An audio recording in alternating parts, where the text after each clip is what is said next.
지난 12월 31일 2024년의 마지막과 함께 페이트 시리즈의 새로운 서사가 시작되었으니 그것은 바로 거짓된 성배전쟁 페이트 스트레이지 페이크. 오늘은 애사원 늠뮤비와 함께 2025년의 신작 애니들 중에서도 패덕들을 다시 뜨겁게 불태워줄 페이트 시리즈의 최신작인 페스페에 대해 알면 좋을 설정들을 파헤쳐보도록 하겠으며 여러분이 구독과 좋아요를 눌러주시면 늠뮤비가 빨리 퇴근할 수 있습니다. セット司法の門は閉じ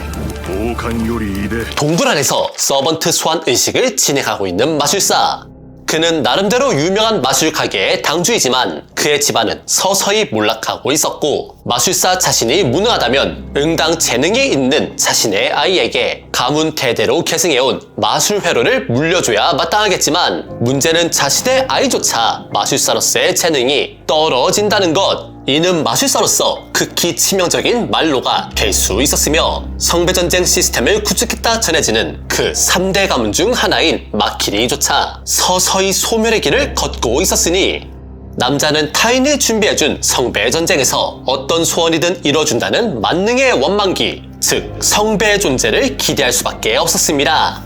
성배전쟁, 그것은 극동의 땅인 일본의 한 지역인 후유키시에서 벌어지는 7명의 마스터들의 성배를 쟁탈하기 위한 피 튀기는 전쟁을 가리키는 것으로 본래는 시작의 세 가문이라 불리는 도사카 가문에서 영령을 소환하기 위한 토지, 즉 영맥을 제공하였고 마키리에선 서번트를 소환하기 위한 강령술과 그들을 조정하기 위한 령주를, 그리고 아인츠베른에선 대성배와 소성배의 노심과 그릇을 제공하여 성배전쟁의 시스템을 완성시켰습니다. 全ては聖杯を得るにふさわしいものを選抜するための儀式だ 그리고 마술사들은 저마다 과거 인류 역사에 기록된 영웅들을 소환하기 위한 총매를 사용하여 서번트라 불리는 존재를 소환하였고 근원에 도달한다라는 마술사라면 누구나 꿈꾸는 비원을 위해 서번트는 자신이 생전 못다한 꿈을 이루기 위해 싸우며 격렬한 전투의 끝에 한 사람의 마스터와 서번트만이 남았을 때 성배는 비로소 그 모습을 드러낸다 하죠. 이것이 성배전쟁의 대략적인 룰이며 현재 남자가 위치한 장소는 일본의 후유키시를 한참 벗어난 미국의 땅 스노우필드였는데 그가 성배전쟁에 도전하는 이유도 여타 마술사들과 비슷한 이유였으며 성배전쟁의 승패를 떠나 단지 참가했다는 것만으로도 마술사의 가문은 지금보다 높은 랭크를 차지할 수 있었습니다. 자신을 말리던 아내도 덜 떨어진 자식도 천층에 올린 끝에 처분한 남자는 소환을 위한 재단에 자신의 가문이 과거 모든 것을 걸고 손에 넣은 신비에 가까운 성유물인 보물창고의 열쇠를 준비했으며 과거 후유키의 성배전쟁에선 그것을 소환하기 위해 세상에서 최초로 허물을 벗었다는 뱀의 화석을 이용했지만 이 열쇠를 이용하면 그것을 소환하는 건 확정이라 볼 수 있었죠. 이 세상에 모든 보물이 들어있다는 황금향의 창고, 그리고 시작된 서번트 소환 의식. 聖杯の夜べに従い 모바일 게임 페고의 5성 서번트 픽업 연출인 무지갯빛 소환신과 함께 바빌로니아의 AUO이자 페이트 시리즈의 터주 서번트인 길가메시가 소환. 하지만 어째서인지 길가메시는 마술사가 준비한 지보의 성유물을 업신여기면서 使う必要がないと捨ておいたに過ぎん 사실 이 창고의 열쇠, 일명 열쇠검에는 두 가지 종류가 있는데 하나는 기존 페이트 시리즈에서 등장한 길가메시의 필살 보구 괴리검 에아를 해방하기 위한 왕률검 바브 1과 평소 그가 애용하는 전투 형태인 게이트 오브 바빌론을 열고 닫을 수 있는 성유물인 열쇠검이 존재했죠. 하지만 열쇠검을 다룰 수 있는 자는 극히 한정되어 있으며 길가메시는 자신의 생전 메소포타미아 시절에는 그것을 다룰 수 있는 자가 없을 거라 여겨 방치해둔 것이었죠. 길가메시를 소환한 마술사는 스노우필드와 공생하던 마술사 일족의 수장인 티네 체르크에 의해 죽어버리게 되는데 이때 당시 티네는 아무런 영창 없이 마술을 발동하였고 이는 과거 4차 성배전쟁과 5차 당시 마술 명가인 토사카의 각 당주를 쫓아 주문을 외워야 했던 것을 생각하면 그녀의 마술적 재능이 얼마나 뛰어난지 짐작할 수 있습니다. インテンシブエイヤシュルンク 앞츠크 베데이나크 밑에를 시단다. 앞츠크 베데이나크 밑에를 시단다. 그리고 마스터를 잃은 기가메시는 눈앞의 소녀의 자질을 눈여겨보곤 새로운 마스터로 인정하는데 ならば改めて尋ねよう。貴様が不遜にも王の好機にすがらんとする魔術師か。 비록 평행세계라고는 하나 기가메시는 과거 재계약을 이행했던 전적이 있었고 汝の身は我が元に我が運命は汝の剣に聖杯の夜べに従いこの意この断りに従うのなら地下を汝の供物を我が血肉となすことみねきれい新たなるマスターよ。 길가메시뿐만이 아닌 페이트 시리즈의 메인 히로인인 세이버 또한 위기를 파괴하기 위해 토사카린을 마스터로 인정하는 씬이 있었고 페이트 스테이나이트의 어떤 루트에서도 5차 캐스터는 쿠치키 소이치로와 재계약을 맺은 모습으로 등장합니다. 이후 길가메시는 거짓된 대자에서 불려온 상대 따위는 뻔하다면서 잠시 모습을 바꾸겠다 말하는데 이때 꺼내들은 것이 바로 회춘의 비약으로 처음으로 등장한 것은 페스나의 또 다른 루트인 할로 아트락시아 당시로 새로운 마스터에게 짜증이 난 길가메시가 이것을 마시고 어린 시절의 모습으로 돌아가 지금의 페이트 그랜드 오더에 등장하는 꼬마길의 키트를 만들었죠. 한편 스노우필드의 다른 각지에서도 서번트 소환 의식이 진행되고 있었는데 지하 공방에서 서번트를 소환한 또 다른 마술사 アサシンの英霊は皆白いドクロの目をつけていると聞いたが 적어도 남자가 알고 있는 후유키의 성배전쟁에 한해선 어쌔신 클래스는 무조건적으로 19명의 핫산 사바우 중 1명이 소환되었고 애초에 어쌔신이라는 단어 자체의 기원이 암살교단의 유파를 가리키는 말이라 클래스 자체가 서번트를 소환하는 총매로서 작용되는 것이었죠. 하지만 남자의 눈앞에 등장한 어쌔신은 척 보기에도 아름다운 여성으로 핫산 사바우 중 여성이 존재하지 않는 건 아니지만 그녀는 하얀 가면을 쓰고 있지 않았고 실제로 역대 페이트 시리즈에서도 핫산 사바우가 아닌 어쌔신은 종종 등장했는데 가장 대표적인 것이 바로 후유키의 5차 성배전쟁에 등장한 사사키 고지로가 되겠습니다.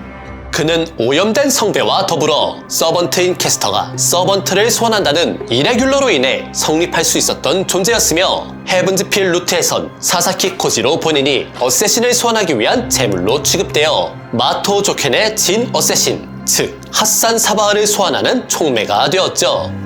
또한 페이트 아포크리파와 같은 아종 성배 전쟁에서는 핫산 사바흐가 아닌 다른 반 영웅이 어쌔신으로 소환될 수 있다는 것이 확인되었고 이번 스노우필드의 경우 앞에 두 가지 케이스가 반씩 섞인 측면이라 볼 수 있겠습니다.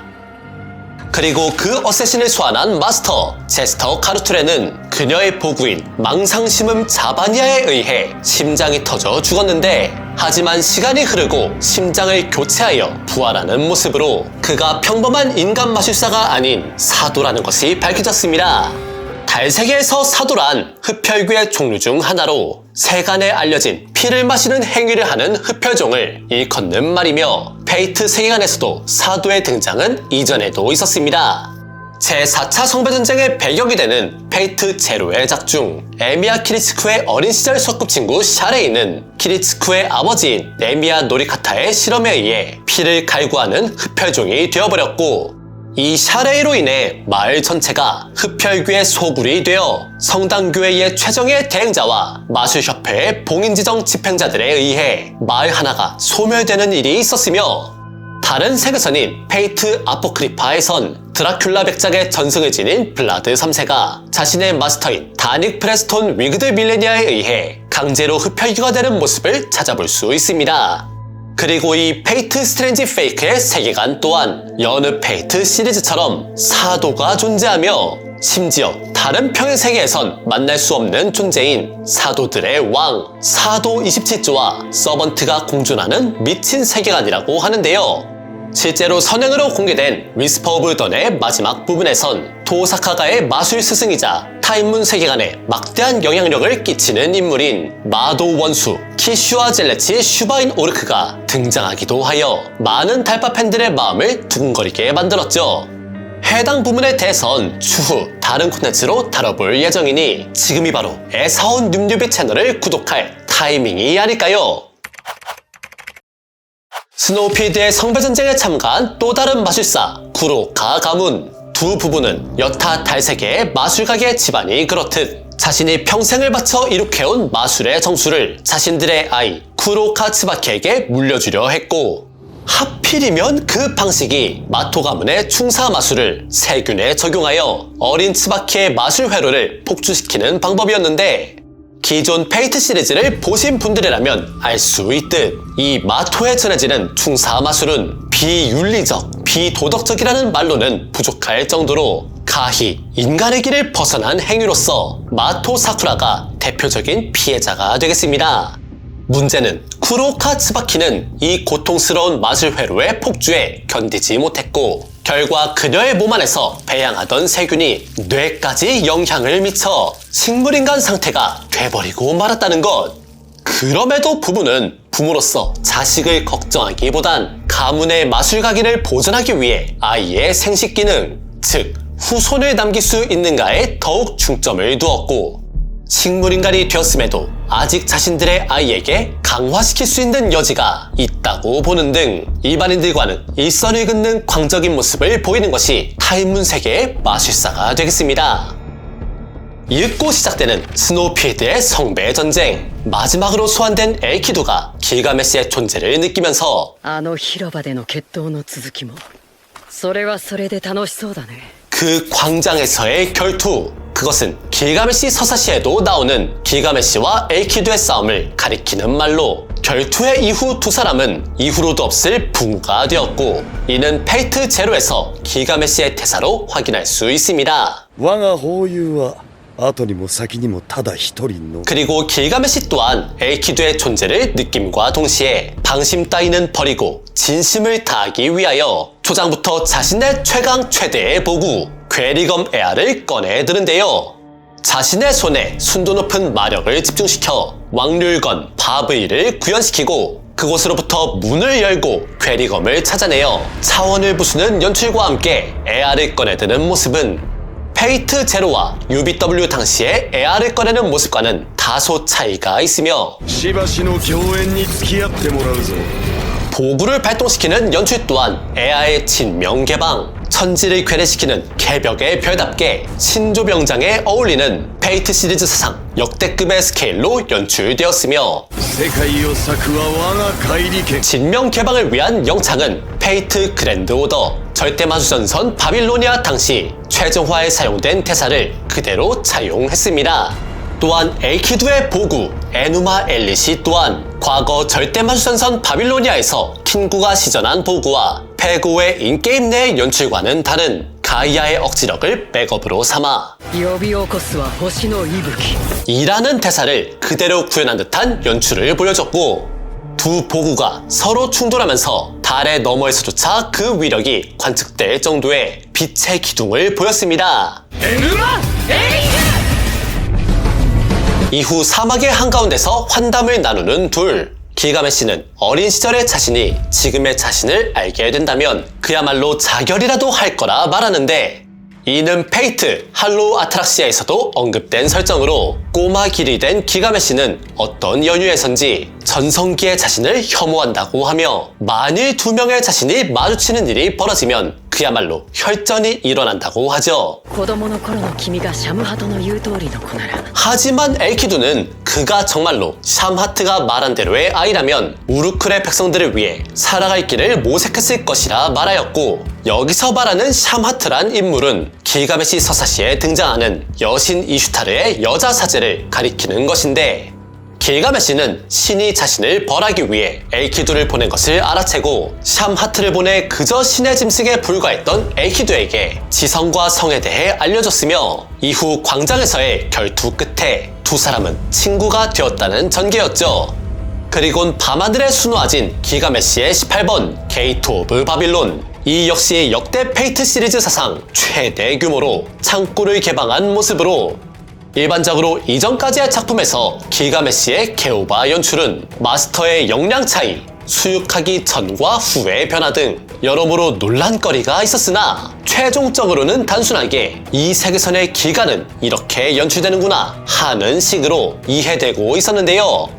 하지만 페스페 길가메시의 경우 스노우필드의 토지의 영맥을 사용하는 마술사 티네 체르크가 마스터이므로 2번에 걸친 최대급의 보구 전개와 게이트 오브 바빌론을 사용해도 지속적으로 마력을 공급할 수 있는 등 마술사로서 높은 평가를 받는 도사카 토키오미 당시와는 비교할 수 없는 화력을 보여주고 있으며 무엇보다 오랜만에 제외한 붕어와의 전투라는 점에서 최고의 포텐셜을 끌어올리는 것으로 보입니다. 또한 게오바와 에이키두의 난사전에서 길가메시의 공격은 빗나갔지만 에이키두의 공격은 길가메시의 갑옷에 유효타를 주는 걸 확인할 수 있는데 과거의 길가메시는 광장에서의 전투 당시 지금의 게오바의 사용법을 뇌리에서 번뜩인 새로운 전법이라 표현했고 에이키두는 그것을 두고 쓸데없이 소말 뿐인 행위에 극치라고 폄하했다는 언급이 있는 등 페스페의 연출만 보더라도 과거의 언급과 이어지는 부분을 찾아볼 수 있습니다. 12월 31일 시작된 페이트 스트레인지 페이크는 프롤로그 격인 1시간 분량의 위스퍼 오브 던의 방영 이후 TV 애니메이션 버전의 기념적인 일화를 선행으로 송출했는데요. 오늘 짚어본 것은 위스퍼 오브 던에서 알 수 있는 타임문 세계관의 설정들로 페스페 정식 방영 전에 알아두시면 좋은 부분들을 알기 쉽게 풀어봤습니다. 아직 정식 방영 일자가 공개되진 않았지만 앞으로 페스페를 비롯하여 여러가지 페이트 관련 콘텐츠를 만들어 보도록 하겠으며 애니 리뷰 및 분석 영상이 궁금하시다면 지금 바로 애사원 눔뉴비 채널을 구독하시길 바랍니다. 그럼 저는 다음 영상에서 인사드리도록 하겠으며 이만 퇴근해 보도록 하겠습니다.